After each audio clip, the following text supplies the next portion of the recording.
Gusto kong banggitin sa inyo ngayon, meron po tayong resource person dito na nagkusa na po siyang magbigay ng kanyang sworn statement sapagkat iniisip po nila yun ang madali na makatulong sa ating pamahalaan sa paghahanap po natin. Your excuse, Ratovi. Maalala po ninyo, in the last hearing, this committee floated the idea of giving the contractors particularly an option to take advantage of the state witness protection law sapagkat napakalaki po ng problema ang kinakaharap ng bansa natin, particular na po dito sa mga flood control projects na talaga namang nakapagbigay ng alalahanin, hindi lamang alalahanin kundi galit sa ating mamamayan. Meron pong nagkusang loob na gustong magbigay na ng kanilang sworn statement at kinakailangan pong ipresenta natin sila sapagkat ito'y ipinadala nila sa inyong lingkod sa chairman of the House, sa chairman of this Blue Ribbon Committee. May I call on Mrs. Sara Diskaya to please present and read before us your sworn statement. Sorry. Magandang umaga po sa mga kagalang-galang na senators at miyembro ng Blue Ribbon Committee, lalong-lalo na kay Senator Rodante Marcoleta, Chairman ng Blue Ribbon Committee. Ano to, joint statement ng namin mag-asawa. So I will read partial and then my husband will also read the other half of the sworn statement. So kami si Pacifico F. Diskaya II and Cesara Rowena Diskaya, mag-asawang nasa tamang edad, parehong Pilipino. Number one, noon 2003, kaming mag-asawa ay tinayun ang kumpanya na pinangalan namin St. Gerard Construction. Ipinarehistro namin ito sa DTI, nakakuha ng contractor's license at nagsimula na lumahok sa mga pribadong construction projects. Number two, kinalaunan nagsimula na rin kami na lumahok sa mga government projects. Natuklasan namin na hindi naging madali ang trabaho sa mga government projects. Madalas mahirap ang paniningil ng bayad at matagal bago kami mabayaran ng gobyerno. Number 4, hanggang dumating ang pagkakataon, lumapit sa amin ang isang kaibigan na si Voltaire Claveria at inalok kaming magkaroon ng proyekto sa national level gamit ang aming lisensya.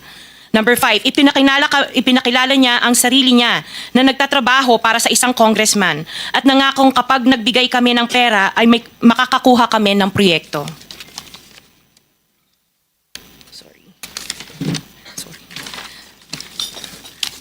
Number 6, dahil wala kaming alam sa kalakaran sa pambansang proyekto sa gobyerno, nagtiwala kami at ibinigay ang lahat ng ipon naming mag-asawa.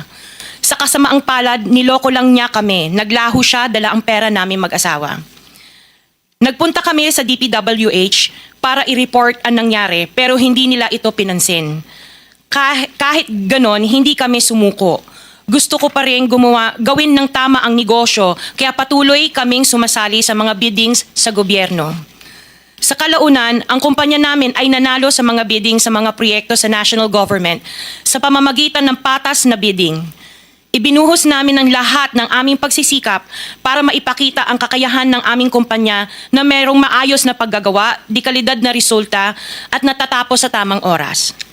Nagkaroon ng konting tagumpay ang St. Gerard Construction, kaya minabuti namin mag-asawa na mag-expand at bumuo ng ibang kumpanya tulad ng Alpha and Omega General Contractor and Development Corporation. Interjection, Mr. Chair. What is the interjection? Salamat, Mr. Chair. Kailangan ko lang pong umakyat sa office sandali para sa isang pulong but hopefully pagbalik ay nandito pa rin sina Mr. and Ms. Diskaya dahil meron din po akong mga tanong para sa kanila. Oh yes, I will make sure that they will be here for your questioning.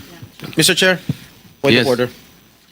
Bakit hindi na lang tayo bigyan ng kopya ng sworn affidavit imbis na basahin na lang niya so we can para himayin namin yung kanyang sworn affidavit? We will make sure that all the members will be given a copy, but the chairman is asking them to read it before us for the record. In order to save time, Mr. President, because we have been here since 9 o'clock. We already spent 2 hours and not even one of the senators have asked questions addressed to the resource persons present. I beg the indulgence of the good senator, but it is for the record.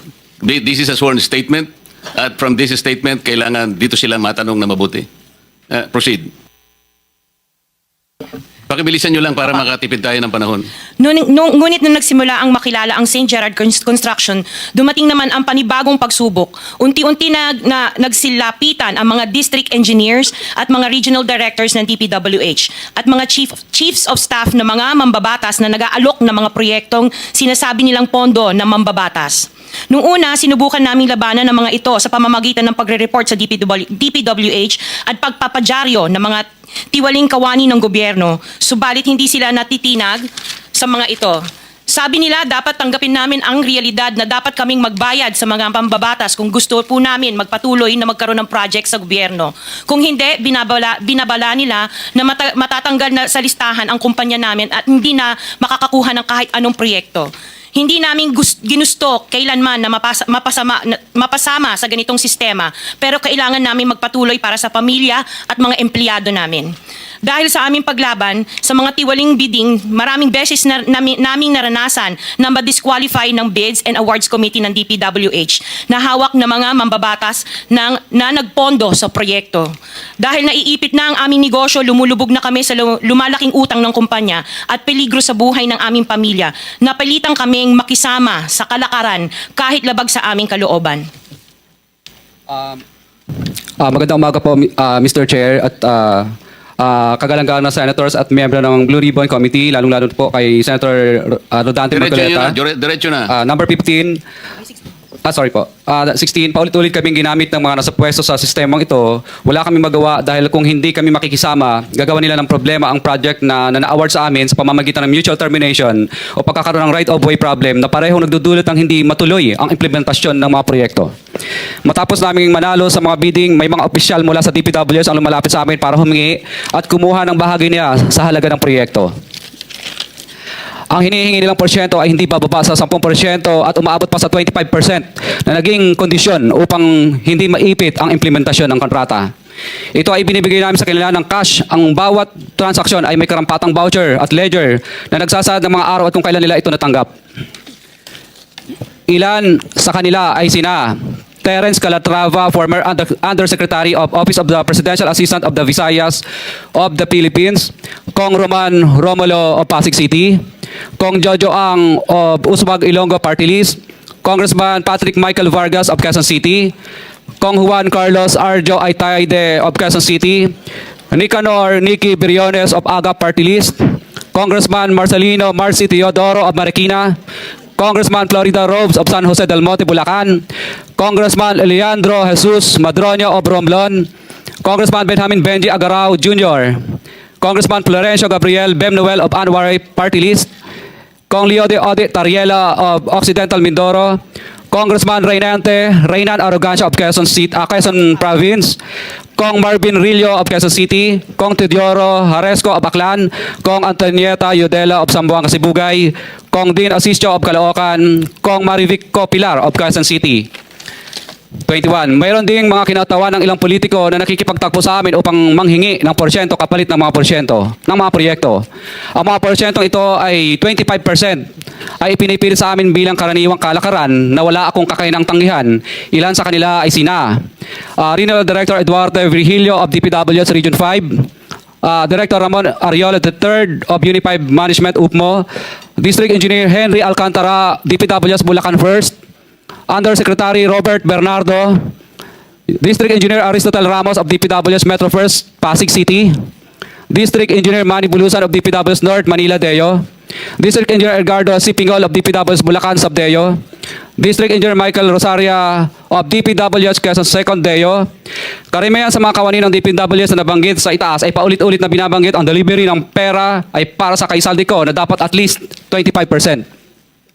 Si Kong Marvin Rillo naman ay ilang beses na binabanggit ang pangalan ni Speaker Martin Romualdez bilang kanyang malapit na kaibigan.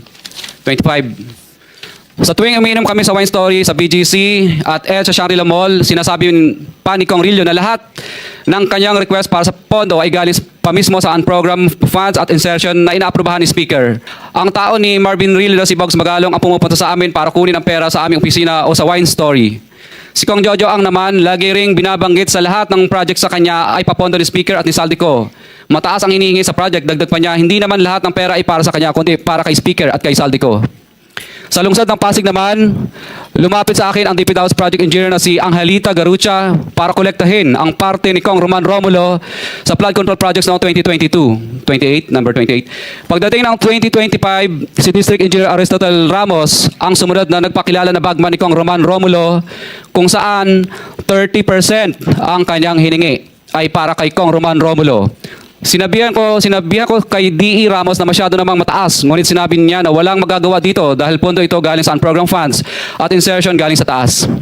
Sa ilang pagkakataon, ang mga politiko na personal na inabutan ng halaga ayon sa hinihingi nilang porsyento mula sa proyekto. Ang pagbabayad na ito ay hindi naman kagustuhan kundi isang hakbang na ginawa namin dahil sa matinding panggigipit. Ilan sa kanila ay sina Kong Antonieta Yudela kasama ang kanyang asawa, Kong Marvin Rillo of Quezon City, Kong Nikki Briones of Aga Party List, Arturo N. Atayde, ama ni Kong Arjo Atayde, Kong Florencio Gabriel Bem Noel of Anwaray Party List, Kong Eliandro Jesus Madroño of Romblon, Kong Benjamin Benji Agarao Jr. Bagamat naging matinding pagsubok ang kabawasan ng pondo na nakalaan sa proyekto, pilit at matapat naming sinusunod ang bawat espesifikasyon na nakasaad sa Program of Works na nakasaad sa proyekto ng DPWH. Nakakasiguro kami na nagawa namin ng maayos at matapat ang bahagi o phase ng proyekto na na-award sa amin. Sa katunayan, hindi kami mababayaran ng DPWH kung hindi ito dumaan at pumasa sa maraming material testing na naaayon sa design ng DPWH. Ina-assess at ini-inspect ng DPWH ang bawat proyekto base sa natapos na parte o accomplishment. Napilitan kami na i-absorb ang kabawasan na ito na nagdudulot ng maliit na kita o pagkalugi sa ilang projects. Para makabawi, dinadamihan na lang namin ang partisipasyon sa mga projects. Taliwas sa mga lumalabas na may mga impormasyon sa publiko, hindi kailanman kami gumawa ng ghost projects. At masugid kami nag-i-inspect sa lahat ng aming mga natapos na projects. Handa po kaming tumistigo ng walang pilit at kusang loob bilang state witness at sabihin ang lahat ng nangyayaring katiwalaan ng Kamara, DPWH at iba pang mga kawani ng gobyerno upang gawin ang tama. Kami ay lubos na humihingi ng tulong sa Senate Blue Ribbon Committee na pinamumunuan ng buting Chairman Senator Dante Marcoleta at kay President Bongbong Marcos para sa proteksyon at seguridad ng aming pamilya. Ang salaysay na ito ay kusang loob namin ginawa at walang sino mang pumilit na gawin ito. Sa katotohanan ng lahat ay nilagdaan namin ang salaysay na ito ng kusang loob at walang pumipilit. Sign, Pacifico of Vizcaya, nagsasalaysay. Notaryado po. For the record, this sworn statement was notarized by a certain Attorney Reynaldo F. Segubiense, PTR number 246726, January 4, 2024. Hanggang ang MCLE ay 2025. This was notarized on September 6, 2025.